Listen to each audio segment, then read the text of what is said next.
esclareça o para os nossos telespectadores. O que se decidiu é que, no caso de Mariana especificamente, não houve fraude eleitoral. E isso é o suficiente para que não haja absolutamente interrupção do mandato de qualquer prefeito nessa situação.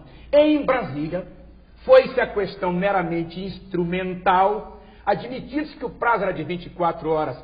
Ora, em se tratando de lei instrumento, quando duas são as leis e dois são os prazos, de se conceder aquele prazo compatível com o rito da demanda, portanto o prazo seria de 3 dias. E diferentemente, ainda que diferentemente, o prazo de 3 dias é prazo de previsão na lei específica que é o Código Eleitoral. Portanto, e por esta razão, não havendo delito, porque na questão de mérito assim foi decidida, não se pode admitir que uma questão formal puna menos o prefeito e sim todo o eleitorado que praticou o exercício do voto. Tenho absoluta segurança que o próprio TSE há de rever esta posição, se por acaso continuar pensando assim. Por que é que digo isso? Porque diz o professor Anis que pode não haver precedentes de aplicação do prazo de 24 horas no TSE. Não, eu já analisei, há precedentes, sim, mais de um, mas em nenhum deles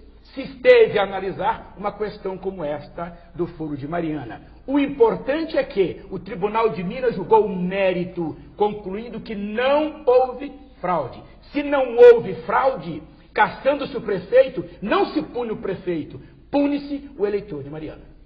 Jornalista Dídio Paiva, como você analisa o comportamento da imprensa em geral, mais em especial a de Minas Gerais, nesses casos aqui ocorridos, né, de impugnação, de cassação de mandatos, os casos que estão subjúdice, as informações têm sido prestadas com clareza, com isenção, e você, como jornalista, encara essa situação. Isso é bom para o Brasil ou seria melhor que houvesse mais liberdade no processo eleitoral para que as escolhas fossem melhores e não ficássemos na dependência de tantas picuinhas jurídicas?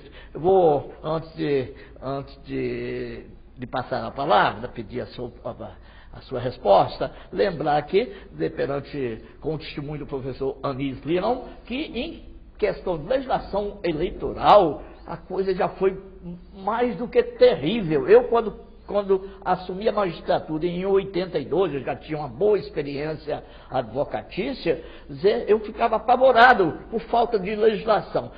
Se há um tempo a gente tinha uma quilométrica legislação, faltava na legislação eleitoral qualquer coisa que o TSE, menos de 24 horas da eleição, baixava uma resolução e ficava todo mundo feito doido, sem saber o que fazer. Os juízes tinham que tomar a decisão certa ou errada. Então era uma loucura.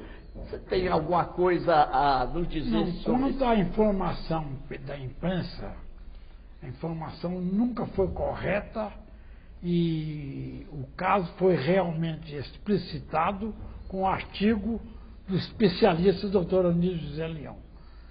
O jornal, cada um tem o seu estilo, cada um tem a sua linha, mas ele não informa, porque o volume de informação é tão grande que os jornais se perderam. Tanto a mais agora que os jornais perderam espantosamente leitores, cada vez maior.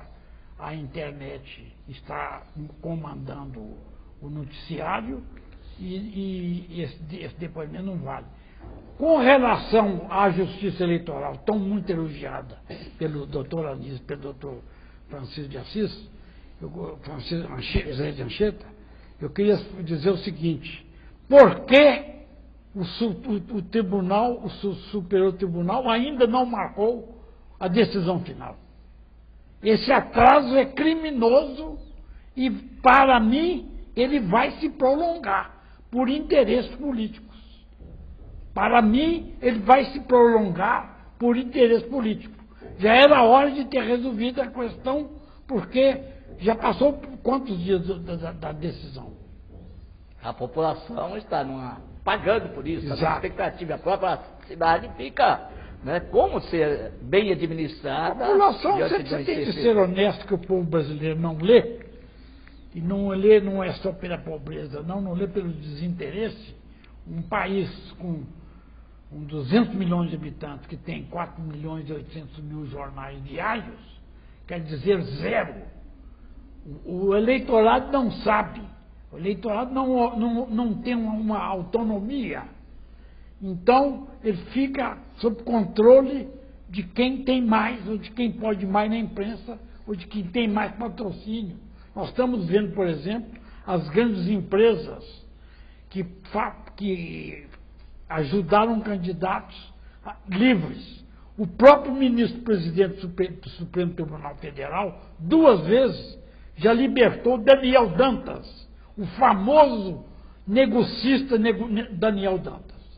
É uma justiça que eu não concordo que seja a melhor do Brasil ou de Minas, é igual ou pior. Porque nós não nós temos 200 ou 300 defensores públicos. O homem da favela, o homem pobre não tem condições de defesa.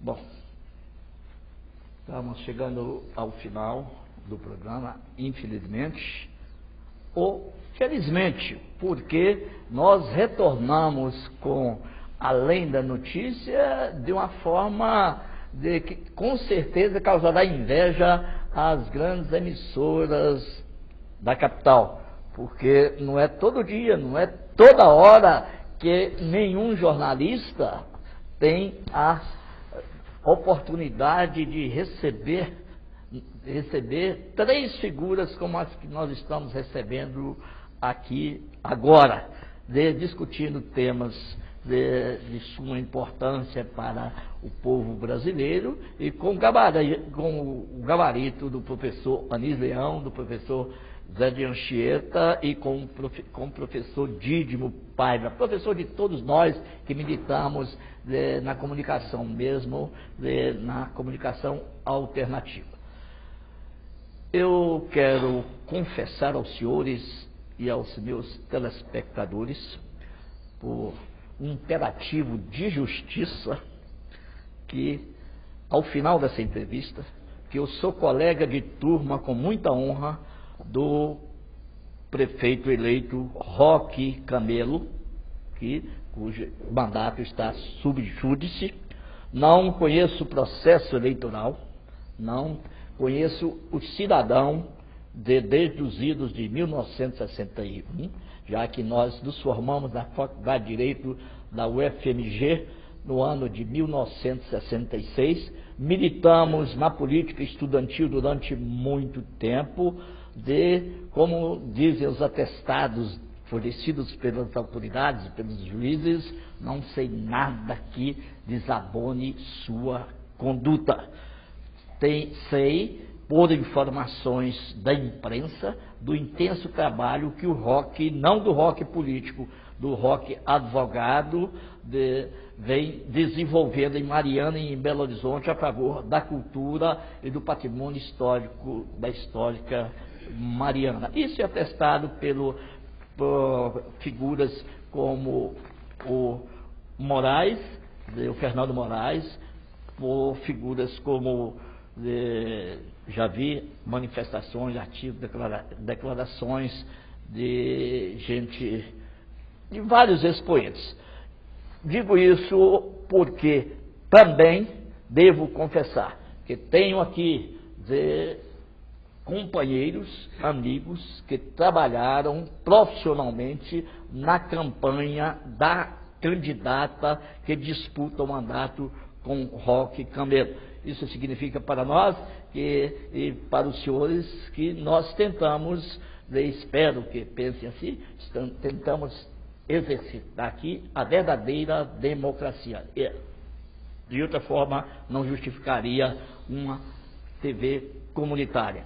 Fico imensamente agradecido aos senhores por suas presenças e espero poder contar com vocês novamente aqui, enriquecendo o programa Além da Notícia e os demais programas da nossa grade. Muito obrigado.